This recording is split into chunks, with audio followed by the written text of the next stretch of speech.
Good morning. I'm Ryan Weisfenning, Vice President and Head of Medtronic Investor Relations, and I appreciate that you're joining us today for Medtronic's Fiscal Year 2022 Fourth Quarter Earnings Video Webcast. Before we go inside to hear our prepared remarks, I'll share a few details about today's webcast. Joining me are Jeff Martha, Medtronic Chairman and Chief Executive Officer, and Karen Parkhill, Medtronic Chief Financial Officer. Jeff and Karen will provide comments on the results of our fourth quarter and fiscal year 2022, which ended on April 29th, 2022, and our outlook for fiscal year 23. After our prepared remarks, our portfolio executive VPs will join us, and we'll take questions from the sell-side analysts that cover the company. Today's program should last about an hour. Earlier this morning, we issued a press release containing our financial statements and divisional and geographic revenue summaries.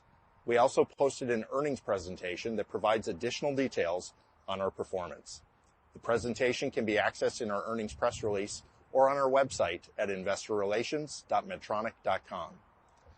During today's program, many of the statements we make may be considered forward-looking statements, and actual results may differ materially from those projected in any forward-looking statement. Additional information concerning factors that could cause actual results to differ is contained in our periodic reports and other filings that we make with the SEC, and we do not undertake to update any forward-looking statement. Unless we say otherwise, all comparisons are on a year-over-year basis, and revenue comparisons are made on an organic basis, which this quarter includes only adjustments for foreign currency, as there were no acquisitions or divestitures made in the last 4 quarters that had a significant impact on total company or individual segment quarterly revenue growth. References to sequential revenue changes compared to the third quarter of fiscal 22 and are made on an as-reported basis, and all references to share gains or losses refer to revenue share in the first calendar quarter of 2022 compared to the first calendar quarter of 2021, unless otherwise stated. Reconciliations of all non-GAAP financial measures can be found in our earnings press release or on our website at investorrelations.medtronic.com. And finally, our EPS guidance does not include any charges or gains that would be reported as non-GAAP adjustments to earnings during the fiscal year. With that, let's head into the studio and get started.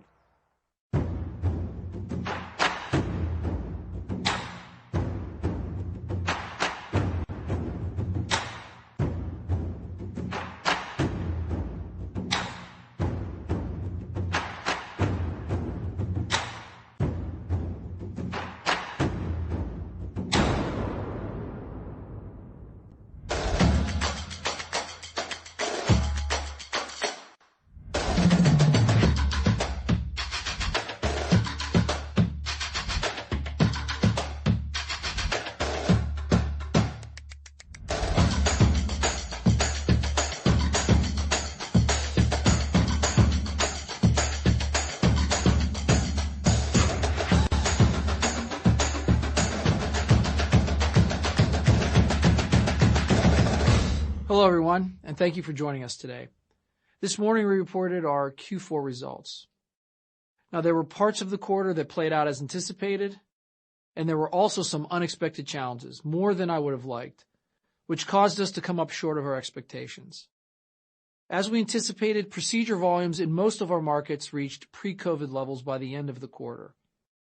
We also executed and delivered on recent product launches.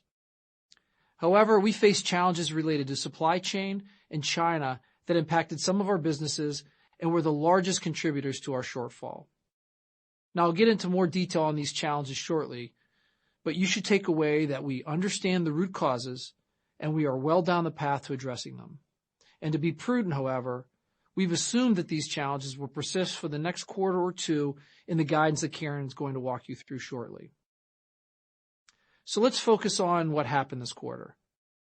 The shortfall to our revenue guidance was primarily due to 2 factors. China, where the extended COVID lockdowns affected our results in the quarter, particularly in April, and global supply chain challenges. Over the past few quarters, global supply chain challenges have impacted many of our businesses. And as they arise, our teams have worked quickly to resolve them, and prior to this quarter, we had largely mitigated their financial impact. However, this quarter, one of our largest businesses, Surgical Innovations, was adversely affected by certain raw material shortages. And this resulted in large back orders and caused our SI revenue to come in well below our expectations. Several of our other businesses also faced supply challenges in the quarter, but to a lesser extent. Now we're down the path of improving our supply chain capabilities, and we're leveraging the expertise that Greg Smith, our new global ops and supply chain leader, brings from the retail, consumer product, and automotive industries. Greg and his team are making progress addressing the areas where we can improve, including the management and resiliency of our critical suppliers and manufacturing network. The recent stress of these global supply chain issues has further illuminated the need for the enhancements. We have a new global structure in place that consolidates operations and supply chain functions, which were previously fragmented throughout the organization. Now, this is a big move for us, and there is still a lot of work to be done, but I am confident we will come out of this with a more resilient end-to-end global supply chain that we believe will be a competitive advantage in our industry. While some of our Q4 challenges will persist in the near term, we expect strong improvement in the back half of our fiscal year, and we remain focused on delivering our long-term strategies. We've made significant changes over the past 2 years to position the company for accelerated and sustained innovation-driven growth. Our pipeline is robust and continues to advance with a number of upcoming catalysts in fast-growing medtech markets. We're committed to creating strong returns for our shareholders, and we're making progress with our enhanced portfolio management and our capital allocation processes. We're investing in future growth drivers while at the same time returning capital primarily through our meaningful and growing dividend, which we just increased again today by 8%. Regarding portfolio management, we are continuing to advance the robust process we began talking about earlier this year. And within that, and as a smaller initial step, we're pleased to announce that we've reached an agreement where we will contribute our renal care solutions business into a new company, which we will jointly own with DaVita. And in return, we'll receive up to $400 million in value from them, and we expect this transaction will close in calendar 2023. The new company is going to develop a broad suite of novel kidney care solutions, including home-based products. I'm excited about this for a couple of reasons. First, this business is going to have the focus that it needs. Second, DaVita is a global leader in kidney care and will be a great partner to commercialize and scale this innovative technology. And finally, both Medtronic and DaVita will participate in the expected upside. Now turning to market share, product availability affected our performance in the quarter, with our overall company share down about 0.5 point. On the bright side, even with our challenges, half of our businesses held or gained share. And as you know, market share is an important metric for us at Medtronic, as it is a driver of our annual variable compensation, along with revenue growth, profit, and free cash flow. While I won't go through market share business by business in the interest of time, we'll be happy to take questions in Q&A. Now let's cover our product pipeline, where we're advancing several meaningful technologies that can create new markets, disrupt existing ones, and accelerate the growth profile of Medtronic. We made great strides with our organic pipeline in fiscal 22, conducting over 300 clinical trials and receiving over 200 regulatory approvals in the US, Europe, Japan, and China. Our recent product launches are starting to make an impact across our businesses, and as we look ahead, we have increasing visibility to upcoming catalysts in the back half of the calendar year that we expect will help accelerate our growth as we go through fiscal 23 and beyond. Starting with our cardiovascular portfolio and cardiac rhythm management, recently launched leadless pacemakers, including our Micra AV in Japan and Micra VR in China, led to above-market growth again this quarter. We just received approval for Micra AV in China earlier this month, and we expect geographic expansion to continue to drive strong Micra growth. In ICDs, we're preparing to disrupt the single-chamber market with our Aurora extravascular ICD. We continue to drive towards CE mark approval for Aurora later this calendar year and U.S. approval next year. With Micra and EV ICD, we expect continued strength in CRM. In cardiac ablation solutions, we've been assembling a number of technologies to increase our impact in the $8 billion EP ablation market, building on our leadership in cryoablation. We're continuing the rollout of our Diamond Temp RF system and exclusive cryoablation first-line indication for paroxysmal AF. We're advancing our Pulse Field Select anatomical pulse field ablation system having fully enrolled our global pivotal trial. We're also expecting to fill competitive gaps in cardiac ablation with our recent announcements to add a differentiated mapping and navigation system and left heart access portfolio, including a transeptal access system that can perform both mechanical and RF crossings. In renal denervation, data from our Spiral HTN OnMed pilot study were presented last month at ACC and simultaneously published in The Lancet. These data demonstrated durable and clinically significant blood pressure reductions through 3 years. And last week, additional data were presented at EuroPCR, which showed those receiving RDN spent significantly more time in target blood pressure range, adding to our robust body of evidence. In Q4, we also announced that we completed enrollment in the full cohort of patients in the OnMed study, which we expect to complete the 6-month follow-up in the second half of this calendar year. We'll then look to present the data and submit for FDA approval, as OnMed is the final piece of our submission. In structural heart, differentiated durability data for our TAVR valves were presented as a late breaker at ACC last month. The data showed that our TAVR platform is the only one to outperform surgical valves in durability at 5 years as measured by SVD, or structural valve deterioration. And less SVD was associated with better clinical outcomes, including mortality and heart failure hospitalization. Additionally, durability data were presented from a separate UK registry, the first to look at TAVR data past 10 years. And it showed core valve had 1/3 the rate of structural valve deterioration compared to SAPIEN and SAPIEN XT. And data at EuroPCR last week reinforced our excellent clinical outcomes with our cusp overlap implant technique, including 1-day hospital discharge, single-digit pacemaker rates, and the absence of moderate or severe PVL. In the quarter, we also continued to launch Evolut Pro Plus in Europe and began the launch of Evolut Pro in China, our first entry into this large and underpenetrated market. In the U.S., we're planning to start the limited market release of our next-generation TAVR valve, Evolut FX, here in our first fiscal quarter and move into full market release later in the fiscal year. We're also looking to expand our TAVR indications.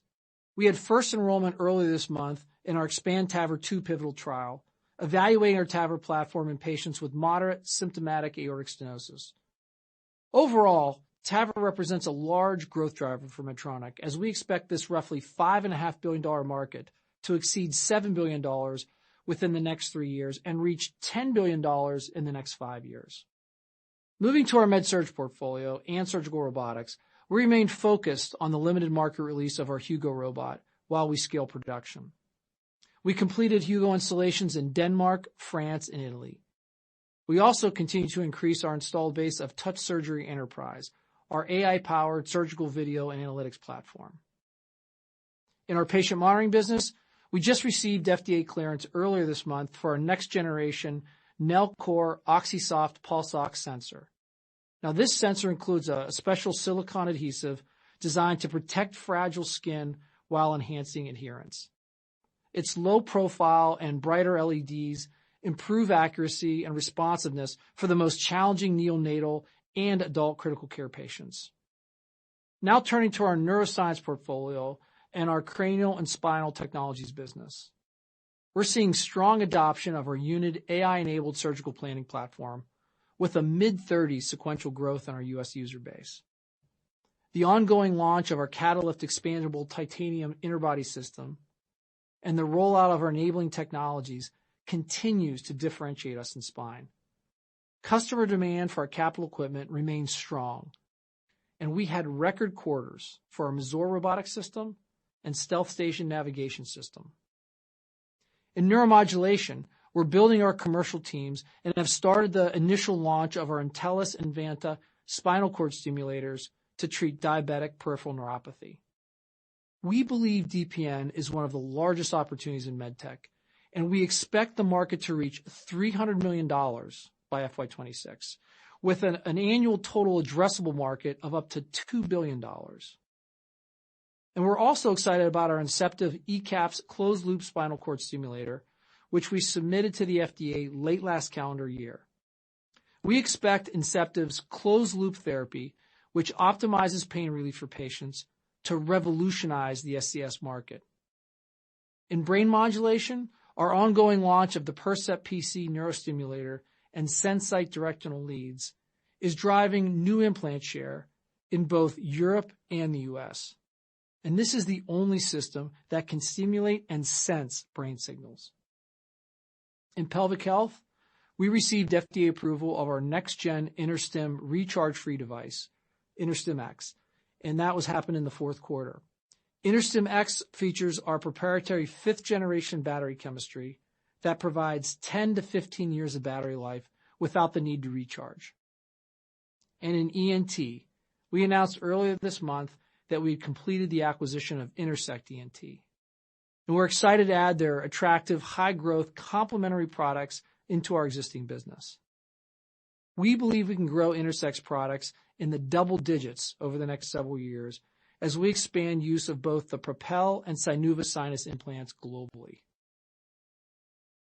In diabetes, our MiniMed 780G insulin pump, combined with our Guardian 4 sensor, continues to be extremely well received in markets where it's available. Now, this system has a very positive user experience with no finger sticks and more time in range. This is due to its near real-time basal insulin and auto-correction boluses every 5 minutes to address underestimated carb counts and occasional missed meal doses. Very strong data on 780G and Guardian 4 were presented at ATTD last month, showing improved time in range with less user interaction. Additional data sets on this differentiated system will be shared at ADA next month. And we also announced that Germany and France began reimbursement of our system in the quarter, which helped drive high-teen sequential international growth in diabetes. And in the U.S., we made substantial progress in meeting our observation and warning letter commitments and continue to have regular communication with the FDA. In our CGM pipeline, we expect to submit our next-generation sensor, Simplera, for CE mark and FDA approval this summer. In addition, we're advancing multiple next-gen sensor and pump programs, including patch pumps.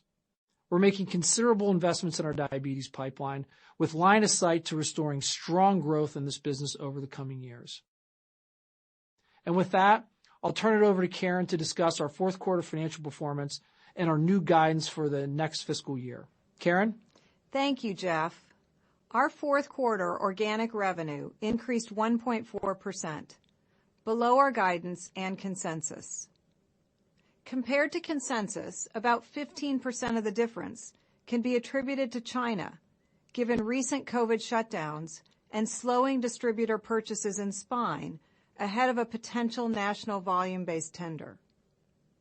About 10% of the difference is a result of changes in foreign exchange rates over the course of the quarter. And the remaining difference, and the largest driver, is due to supply chain issues that Jeff discussed. Despite revenue coming in roughly $350 million less than we expected, we reduced the impact that this would have had on our bottom line, resulting in EPS of $1.52, 4 cents below our guidance range. From a geographic perspective, our U.S. revenue declined 2%. Non-U.S. developed markets grew 4%, and our emerging markets grew 7%. Within emerging markets, China declined 10%, given the impact of the COVID lockdowns. But we had very strong growth in many other emerging markets, including high teens growth in Eastern Europe, low 20s growth in Latin America, low 30s growth in the Middle East and Africa, and mid-30s growth in South Asia. In fact, excluding China, emerging markets grew in the low 20s. Turning to our margins, our fourth quarter adjusted gross margin improved by 30 basis points year over year, driven by product mix, with lower sales of ventilators and higher sales of products like Micra. While we were impacted by inflation with increased freight expense, it's worth noting that the full impact from inflation on raw material and direct labor costs will be realized over the next couple of quarters as our inventory rolls off our balance sheet, negatively affecting our gross margin. Moving down the P&L, we also drove additional and continued improvement in our adjusted operating margin, which increased by 40 basis points, excluding the benefit from currency. We also ended the year with free cash flow at $6 billion, representing year-over-year growth of 22% and meeting our goal of 80% conversion from adjusted net income. Our balance sheet remains strong, and we continue to allocate our capital to investments that we expect will generate solid future growth and shareholder returns. We're investing heavily in R&D, with programs especially targeted for faster-growing medtech markets, or where we have an opportunity to create new markets. We're also using our balance sheet to complement our innovation-driven growth strategy with tuck-in M&A, utilizing our very active capital committee process that was developed as part of our new operating model. In fiscal 22, we announced 4 acquisitions, totaling over $2.1 billion in total consideration. As Jeff mentioned, we closed our acquisition of Intersect ENT earlier this month and also announced our intent to acquire a left heart access portfolio last month. At the same time, we're investing in promising early-stage ventures to keep our fingers on the pulse of new products and technologies, incubated by companies that one day could become future acquisitions. We're also actively providing strong return to our shareholders, returning $5.5 billion in fiscal 22 through our dividend and net share repurchase. And this morning, we announced that we're increasing our dividend by 8%, reflecting the confidence we and our board have in our financial strength and future earnings power. We are an S&P dividend aristocrat, having increased our dividend for 45 years now, and our dividend is an important component of the total return we generate for our shareholders. This past year, we paid $3.4 billion in dividends, and we're supplementing that through opportunistic share repurchase, particularly in periods where we see share price dislocation. In fact, we repurchased over $2.5 billion of our stock in fiscal 22, including $1.4 billion in the fourth quarter. Now, turning to our guidance and starting with revenue. We continue to expect our recent launches and product pipeline to make a difference in many of our businesses, and Jeff covered many of them earlier. We expect organic revenue growth in fiscal 23 of 4 to 5%. While the impact of currency is fluid, if recent exchange rates hold, foreign currency would have a negative impact on full-year revenue of $1 to $1.1 billion. By segment, we expect cardiovascular to grow 5.5 to 6.5%, medical surgical to grow 3.5 to 4.5%, neuroscience to grow 5 to 6%, and diabetes to decline 6 to 7%, all on an organic basis. While we are hopeful that we can receive approval for 780G and Guardian 4 sensor in the United States, we've elected not to include it in our guidance. In the first quarter, we would have you model organic revenue to decline in the range of 4.5 to 5.5%, which conservatively assumes no near-term improvement in our supply chain and no major change to underlying fundamentals. Assuming recent exchange rates hold, the first quarter would have a currency headwind between $350 and $400 million. By segment, we expect cardiovascular to decline 1 to 2%, medical surgical to decline 7.5 to 8.5%, neuroscience to be down 5 to 6%, and diabetes down 8 to 10%, all on an organic basis.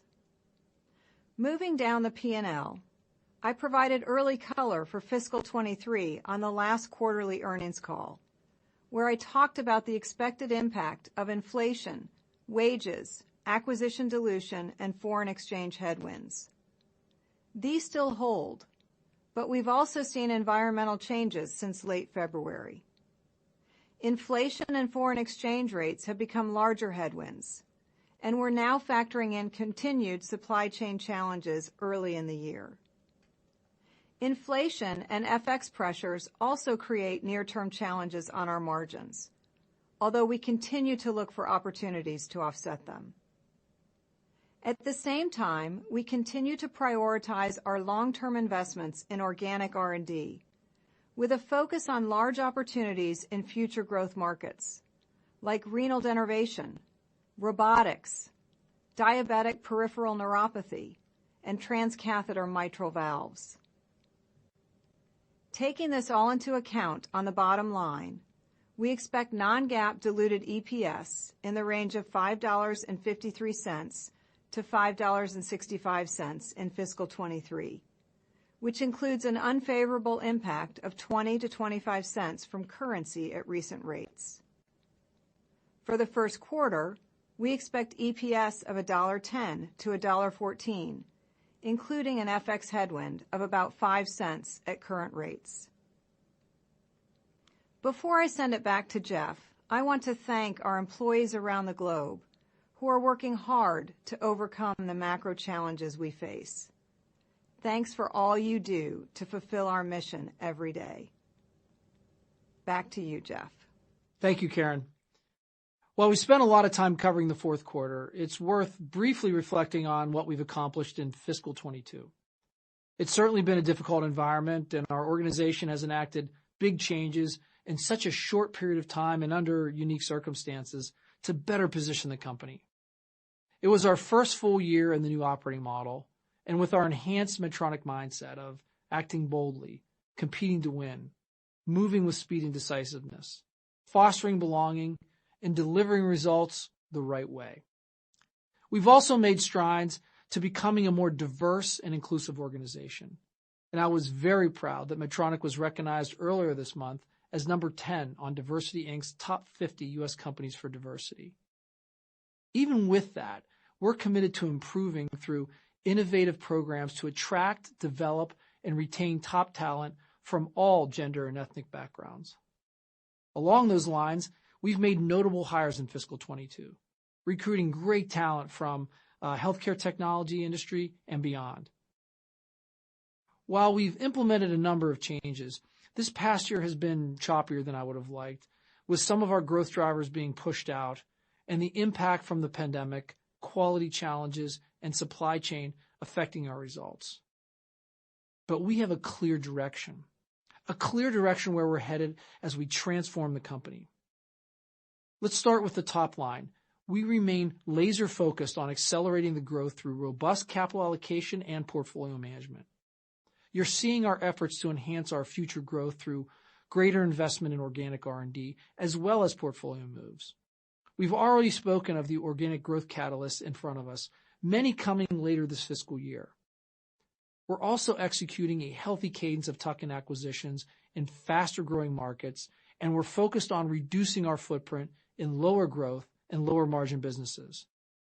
We continue to work on additional portfolio moves with the goal of creating a portfolio where we have distinct expertise, synergies across the company, and ultimately higher growth and higher margins. And to aid this effort, we've assembled a dedicated team that is 100% focused on our integrations and divestitures.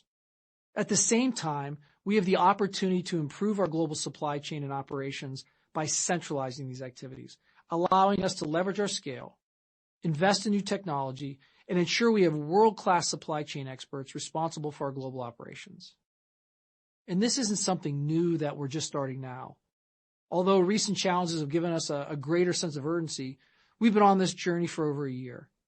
And while it will take time, I fully expect our efforts to drive lower cost and lead to consistent and reliable quality along with greater product availability, all on a sustainable basis. Now, well beyond healthcare, our world is facing a lot of economic uncertainty, with questions around inflation, global supply chain challenges, and continued impacts from the pandemic and a potential recession. But our business, the business of healthcare, and the delivery of essential life-saving technology is something that continues in good times and uncertain times like these. And demand for our products continues to increase with the aging and growing of our global population. When you look at healthcare technology, Medtronic is uniquely situated, particularly in these uncertain times, given our diversified businesses with leading market positions in growth markets, a robust product pipeline, solid free cash flow, strong balance sheet, and a very attractive and growing dividend to add to our return to shareholders. We have near-term challenges that we are overcoming, and the opportunities in healthcare technology and at Medtronic are immense. We are fully focused on continuing on our transformation journey and making our opportunities a reality as we alleviate pain, restore health, and extend life for millions of people around the world. Finally, I want to thank our exceptional Medtronic employees. I get to see the outcome of their efforts to fulfill our mission every day. It's inspiring. In addition, their willingness to lean into our new operating model and embrace our new culture have been key to the ongoing transformation of the company. I also want to thank our partners in healthcare, the frontline workers who are at that final step in ensuring patients get our therapies and are dedicating their lives day in and day out. Their incredible efforts to continue care delivery and get us all through the pandemic will be noted as one of the great accomplishments in history. Now let's move to Q&A. We're going to try to get as many analysts as possible, so we ask that you limit yourself to just one question and only if needed, a related follow-up. If you have additional questions, you can reach out to Ryan and the investor relations team after the call. With that, Brad, can you please give the instructions for asking a question? For the sell-side analysts that would like to ask a question, please select the Participants button and click Raise Hand. If you're using the mobile app, press the More button and select Raise Hand. Your lines are currently on mute.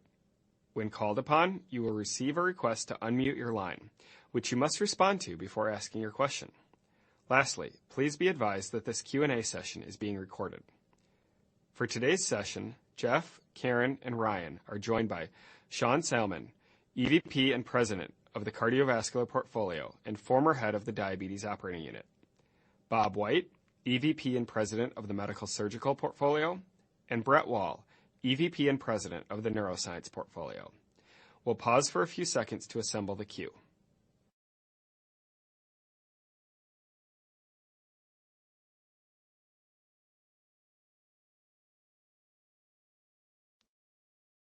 We'll take the first question from Vijay Kumar at Evercore ISI. Vijay, please go ahead. Hi, guys. Thanks for taking my question. Jeff and Karen, maybe I had a two-part question. I'll ask both of them right away. When I look at that 4 to 5 organic guide for fiscal 23, perhaps it came in slightly better than expected. Can you talk about some specific assumptions around, you noted supply chain, there were some back orders. Is there some contribution from supply chain back orders? Any further disruption from supply chain? What are you assuming for diabetes, robotics? I think China VBP is something that investors have asked. And Jeff, related to that, I think if I take a step back, the Medtronic thesis of mid-singles top, high singles earnings, consistency has been something that people have questioned. We've had some moving parts over the years. As you look at all the changes that have happened, maybe talk about what gives you the confidence that this consistency of mid-singles on the top and high singles on the EPS line should be something that investors should look forward to. Sure. Well, let me. Thanks for the question, Vijay. Maybe I'll take the second part of that question, and Karen can take the first part of the details behind the 4 to 5% for FY23.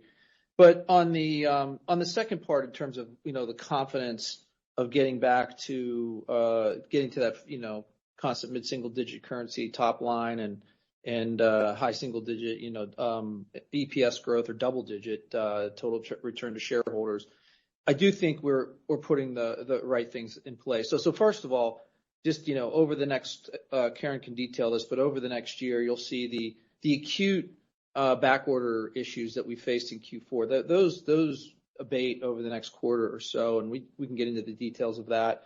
In addition, we're definitely anniversarying a lot of things that hurt us in FY22, like exiting the LVAD business, the Navion recall, some tough comps on our ventilator business from the height of the pandemic.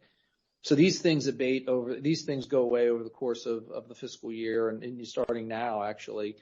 And then finally, we have a lot of growth catalysts. We've talked a lot about the pipeline, and I can go through that. There's a long list. I went through a lot of it in the commentary, but it's much broader than the Hugo or our soft tissue robot and Ardian. Those are big ones, but there's a lot of other ones as well. And then so those things kick in the second half of this year and then get even bigger in FY24. And then finally, we've got some portfolio moves that over the next year or so, I think that'll add to this. So that's how we get from where we are to back to that the numbers that you quoted. And then the second part of your question gets to kind of the confidence and the consistency. And I'd say there are two things. One is having this robust pipeline spread across all of our businesses. And we've been, working hard over the last couple of years to double down on our innovation, putting more into R&D, the new operating model that, we have the 20 operating units. We have clear visibility into their end markets, their competition. People are getting evaluated on their pipeline, and we're putting more into R&D and as well as some meaningful tuck-in acquisitions like we just mentioned Intersect ENT closing and in the cardiac ablation solutions space or the AFib space, the Affair acquisition. These are meaningful adds. So that gives us diversity and more growth on the top line. But the piece that we really have been focusing on over the last year and is important for our future in terms of consistency is the global operations and supply chain changes that we made. These are coming into this role. Myself and the team identified this as an opportunity for us. Brought in Greg Smith, as we mentioned in the commentary, over a year ago, and really already centralized our supply chain. Our global ops and supply chain was really set up for a different era, a past era, and we had to make those changes. And unfortunately, they haven't fully taken hold yet. They need more time to mature. I would have liked to have those moves done earlier. It definitely would have helped in Q4 because the supply chain issues came at us, fast and hard, and especially in the back half of the quarter, more supplier decommits than we've ever seen. But the good news is that we're not just getting started on this transformation of supply chain. I'd hate to be starting it now in the middle of this environment. We're well down the path, and to building in that resiliency. We've made these moves. And we're confident that these changes will give us that resiliency that we need and that dependability. So the combination of the innovation, plus some portfolio moves, and just a more resilient global ops and supply chain. That's how we're confident, that we get to the long range forecast that we talked about of consistent mid-single digits, that 5% plus, including the plus, and the high single digit. EPS when you add the dividend gets you the double-digit return. But in terms of, I hope I answered that question. Karen can add to it. But in terms of the FY23 guide and the details below that, I'll turn that over to Karen. Yeah, thanks, Vijay, for the question. And I'd love to take this in pieces because I want to walk you through Q1 and then also talk about the full year because we expect improvement each quarter as we move through the year. So just starting with Q1, given our recent challenges, we've elected to take a conservative approach with our Q1 guide. We're assuming underlying fundamentals are pretty similar to last quarter, to Q4, and we've built in some conservatism in the supply chain. If you look at the year-over-year view, it's influenced by COVID. And so to remove that noise, I think it's really good to look at it on a COVID comp adjusted basis. And when you do that, our guide really just implies a slight deceleration from Q4 to Q1. That's not out of line with what we've seen historically. And again, I would just emphasize that we've included conservatism due to the supply chain. Some puts and takes that we've got in Q1. In addition to the supply chain impact that we factored in, we've also assumed some incremental pressure in spine in China ahead of a potential national volume-based purchasing tender. And Jeff already mentioned on the plus side, we anniversary some of our headwinds like the Navion recall and the LVAD shutdown. If I move beyond Q1 and then into the full year guide of the 4.5%, I mentioned we do expect improvement as we progress through the quarters, with our back half much better than our first half. But I'd also talk about the puts and takes that we've got on the full year. You know, we talked about the fact that we continue to actively work with the FDA on the diabetes warning letter. But for conservatism, we've elected not to assume the approval of the 780G in this guidance. And also, it's manageable, but we've got volume-based pricing in China that we believe will have a bigger impact in this fiscal year, primarily in spine. And at the same time, Jeff talked about, and we have a number of positives as we think about FY23. First, we've got headwinds that are going to go away, the LVAD business, the Navion recall, the reduced ventilator sales that Jeff mentioned, and then we also had some volume-based pricing on drug-eluting stents in China that will anniversary. And combined, all of those headwinds had a 200 basis point impact in FY22. Second, we expect these supply chain challenges to improve starting in Q2 and obviously continuing to improve from there. And then thirdly, our year-over-year comps get easier, particularly in the back half. And then lastly, we've got a number of really important product launches throughout the year. And just to name a few of them, we've got Evolut FX, we've got ECAPs, we've got diabetic painful neuropathy. And again, I'm just naming a few. So I hope that that's helpful and shows what our guidance implies as we move throughout the year. That's helpful color. Thanks, guys. Thanks, Vijay. Next question, Brad.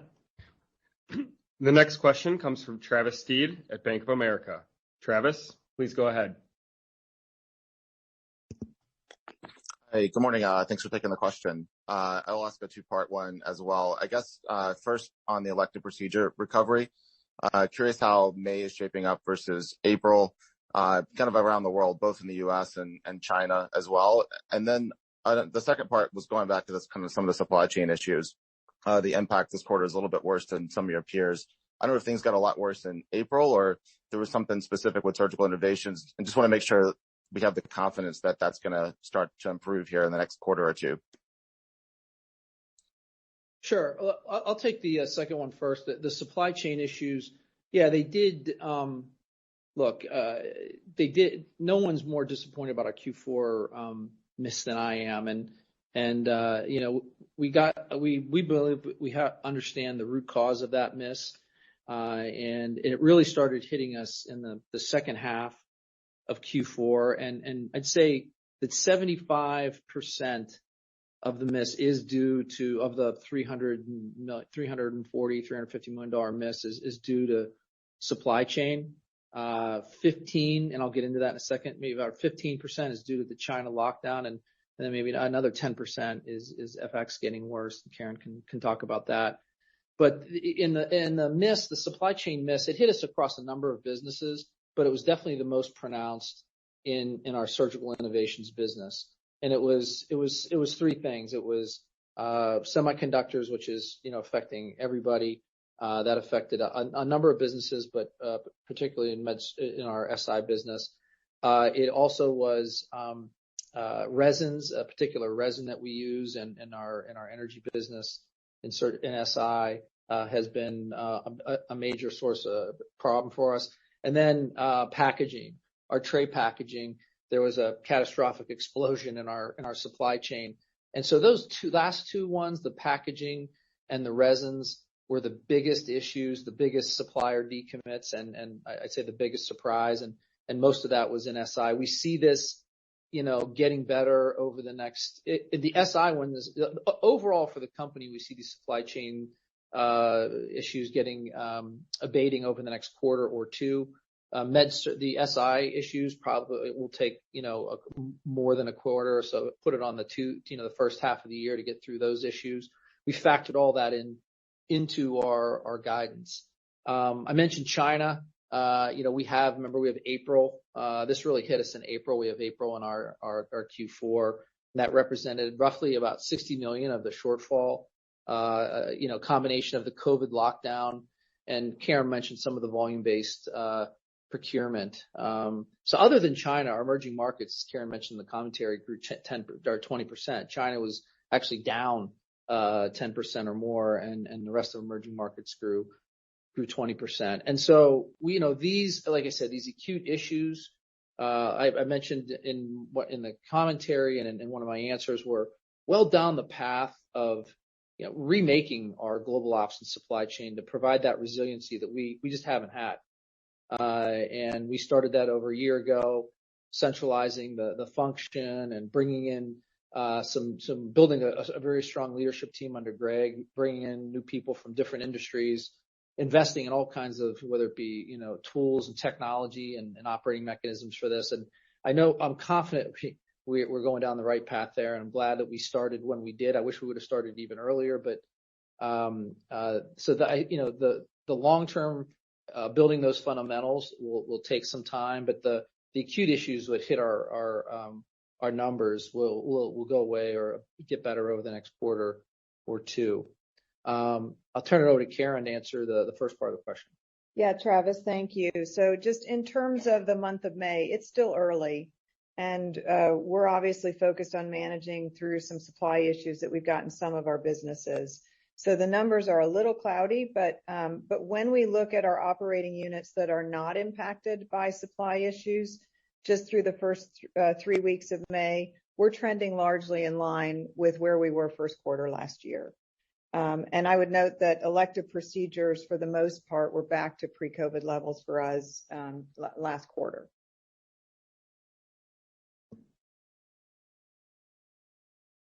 Okay, thanks, Travis. Take the next question, Brad. The next question comes from Larry Biegelsen with Wells Fargo Securities. Larry, please go ahead. Hey, good morning. Thanks for taking the question. Just Jeff, on the kidney company news today, should we expect more like this, or could they be more significant? And just kind of remind us of what the overarching goals are. And Bob, maybe on Hugo, just help us understand what the expectations are for fiscal 23. The status of the supply constraints and the pre-op setup error, and when you expect to start the U.S. pivotal trial. Thanks so much, guys. Okay, nice to hear from you, Larry. Thanks for the question. On the Renal Care Solutions joint venture with DaVita, this is what I'd characterize as a smaller initial step in terms of our portfolio management work. That work continues, and we do anticipate that there could be more portfolio moves over the course of FY23. I'm not going to comment on the size of those, but I characterize this as a smaller initial step. It's been under consideration for a while, and like I said in the commentary, I am excited about this. This technology that we've been working on for years. I think DaVita, this joint venture, will bring more focus to that, the finishing up the development. And I think obviously DaVita is a leader in kidney care and will be a great partner as we commercialize and scale this, innovative technology. They bring a lot to the table there, and I think we bring a lot to the table on the technology side, and looking forward to it.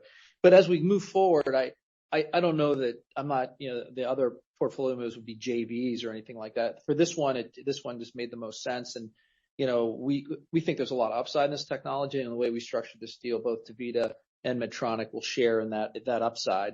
So looking forward to that.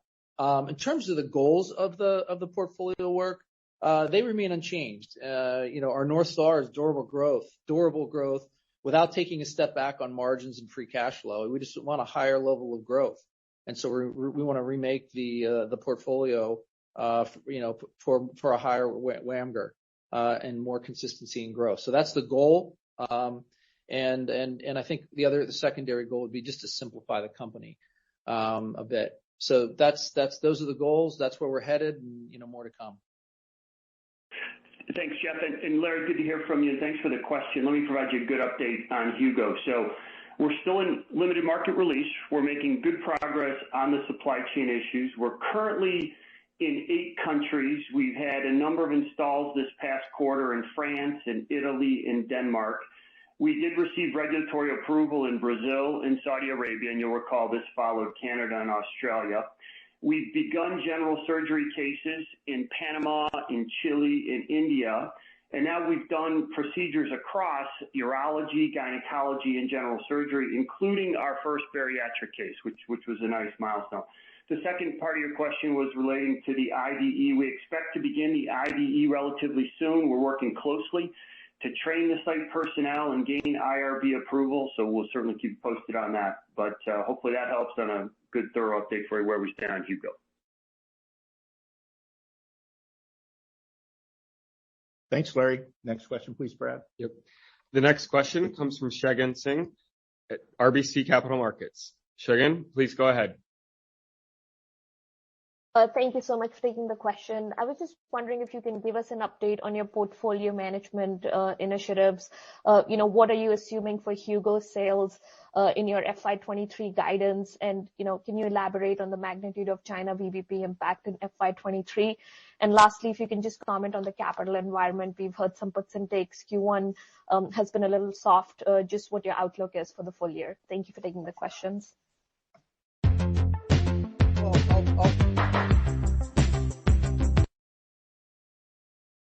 Okay. All right. We got some good music there for a second, but I'll start. Maybe there was a list there, so maybe Karen can help me out. But I'll start on the Hugo one. We haven't quoted Hugo numbers for FY23, but I'll just say we expect a strong ramp. We got the order book is really strong. You heard Bob just give an update about all the countries we've got approvals in, and the different type of procedures that we're now doing. Various type of procedures, including general surgery procedures, and so we're moving up the food chain there. So really gained a lot of confidence that we have something in Hugo, and then we see a nice ramp in FY23, but we haven't quoted exact numbers.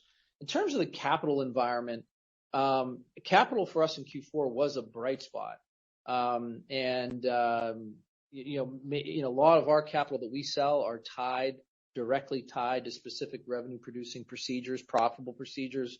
I think that helps. And we had record numbers in the neuroscience space, in our spine business.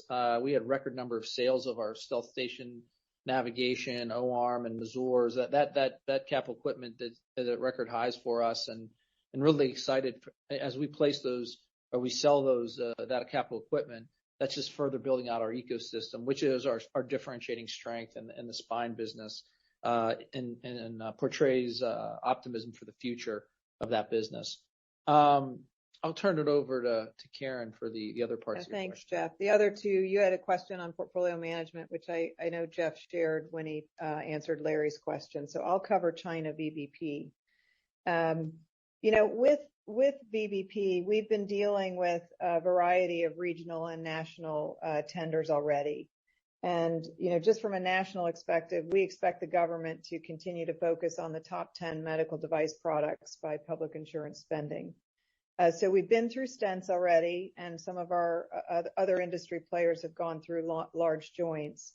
And we see 2 more potential tenders on that list where we've got exposure, spine and surgical stapling.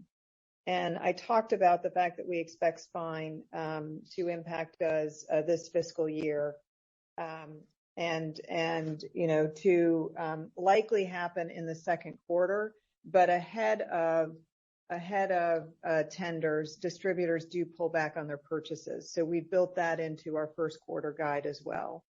Just to remind you, though, our gross exposure for both spine and stapling in China is somewhere between 1 to 1.5% of our total company revenue.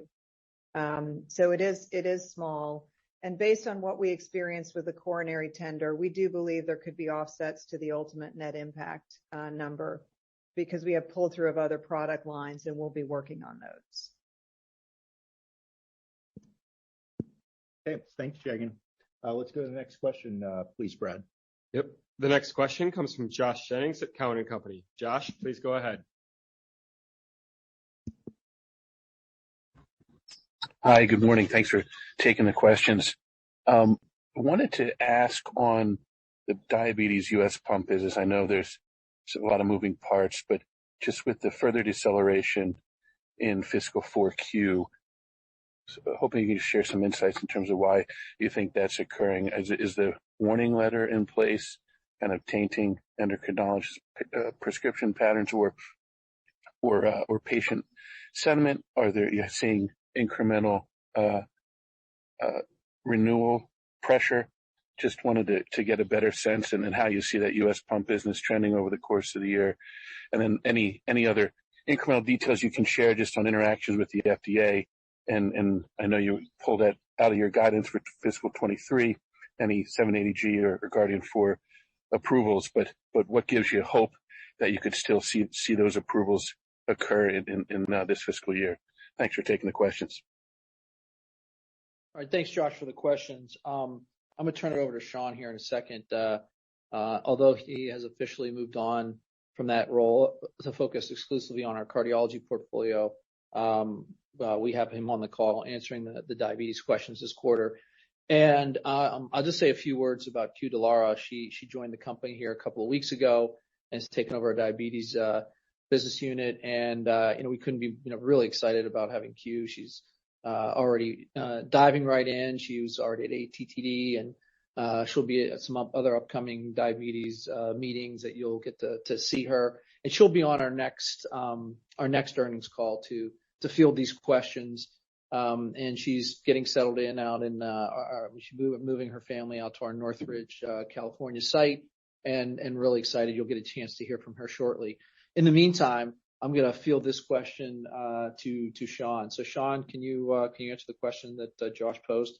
Yeah, sure, Josh. Thanks for the question. So, the dynamics on the revenue side of things are really all about the competitiveness in the United States. We grew sequentially quarter on quarter in EMEA by 20%, high 20s. And that's really based on the strong demand for that combination of 780 and the Guardian 4 sensor, which is now in 40 different countries. So everywhere we go, it's really picked up a lot of steam.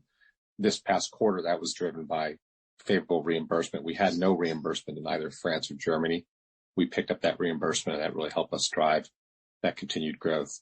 So within the U.S., the dynamic is obviously, people waiting for the new technology to come before prescribing it for new patients, or some patients not wanting to wait for it and moving on to competitive therapies. With regard to the warning letter progression, it's really, as Karen said, we did conservatively leave that out of the guidance. I think that's prudent. But, the most important thing we have to do is to improve and sustainably improve the quality system, which was outlined in those items that were in the 483 and the subsequent warning letter. And we've made excellent progress against those commitments. We're more than 80% of the way through fulfilling all those commitments. And it's also important to know that the 780 and Guardian 4 sensor are under active review with the FDA right now. And, we don't want to get ahead of the FDA on timing or predictions, and that's really the reason for the conservatism. But, suffice to say, there's huge interest from patients. The technology continues to prove itself in real-world applications, and you just see the numbers going up for both revenue as well as, the data we shared at the recent ATTD meeting, what's coming up ADA. It's really a robust solution, a unique solution where, we're getting kids to time and range that has never been seen before. And that's during the day, overnight. And of course, it's working great for adults too, at the highest time and range yet reported. So we're very confident that when we get the solution out, we'll turn the boat around. But, I think for conservatism, because we can't predict it, that's what's in the guidance.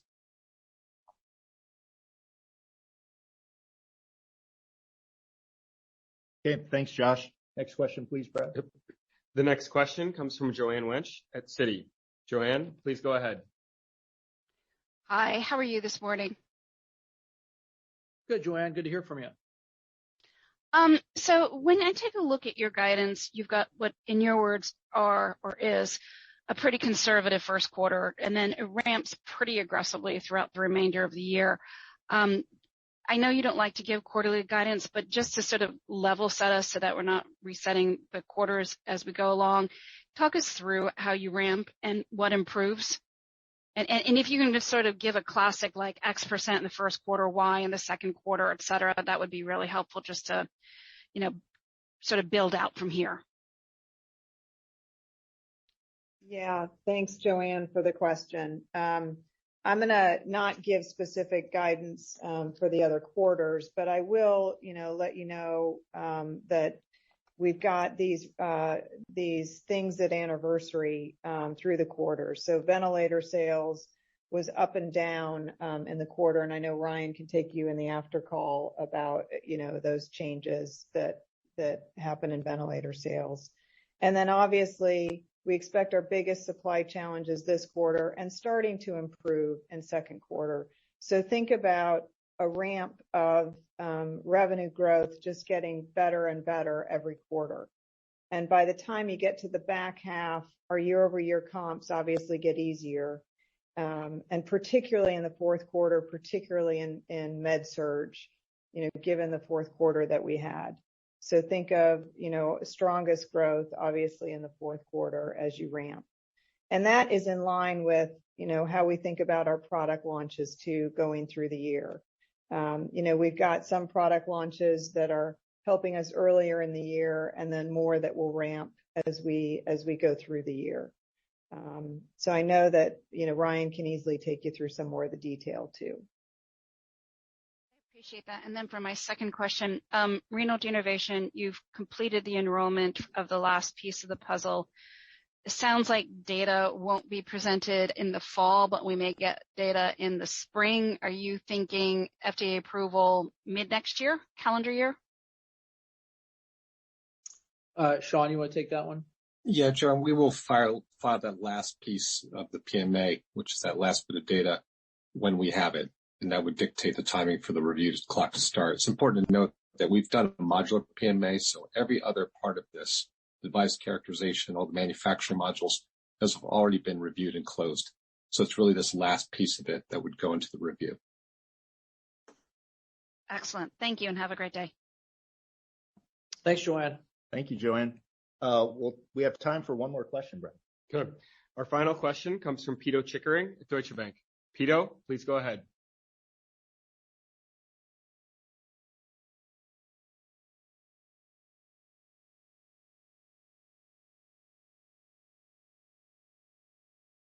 Pito, are you on mute?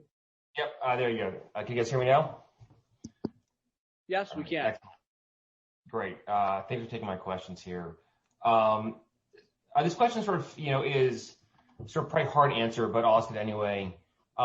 We've heard the U.S. hospitals are beginning to defer procedures due to lack of contrast dye supplies for interventional cardiology. Any chance you can let us know what you're seeing and hearing, what you're assuming sort of in your first quarter guidance, and what, if any, impact there is from outside the U.S. due to the shortages from GE?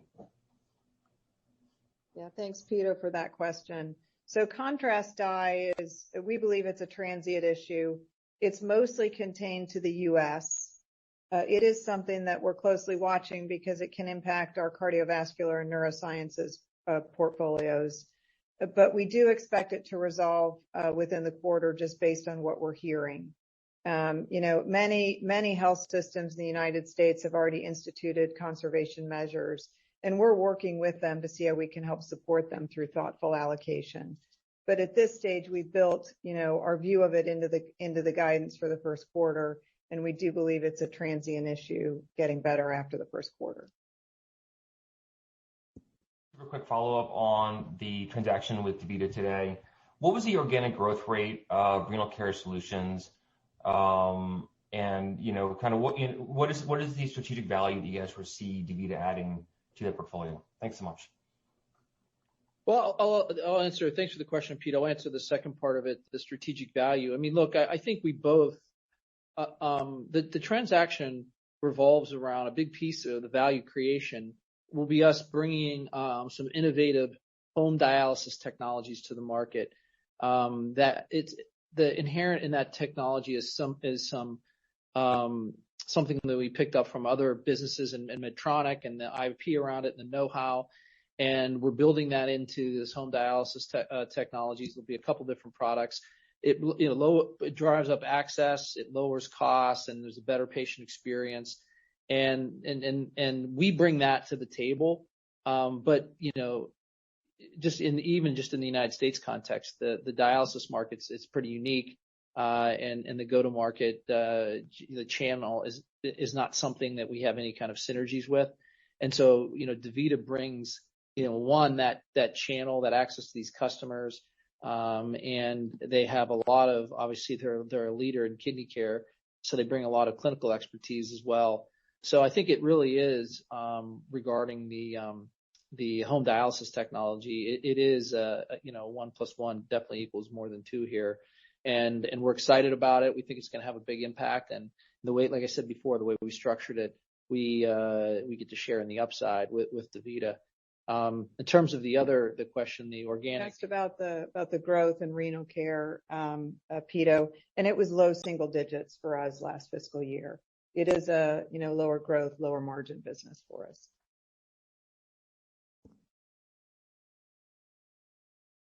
Okay. Thanks, Pito. Jeff, please go ahead with your closing remarks.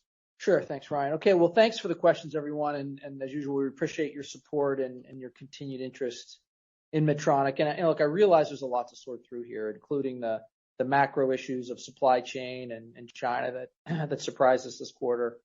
But as we've talked about, we've conservatively factored these into our guidance going forward.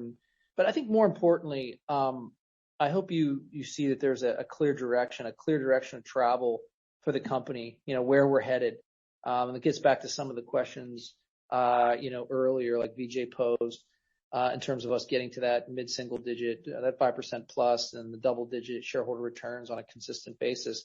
The things that we're doing, the new operating model that's driving the more innovation-driven growth, the capital allocation and portfolio management to reposition our portfolio for higher growth, and finally the global operations and supply chain changes that we've been working on to provide that resiliency and provide that consistency that we need. These are the right things to do. I'm confident. I mean, the macro environment has made it choppier to execute on these things, but we're heading in the right direction. We're making the right moves. And I just, again, this will benefit the company and get us where we need to go. So we're looking forward to update you on the progress in our Q1 earnings program, which we anticipate holding on August 23rd. And so with that, thanks again for tuning in today, and please stay healthy and safe and have a great rest of your day.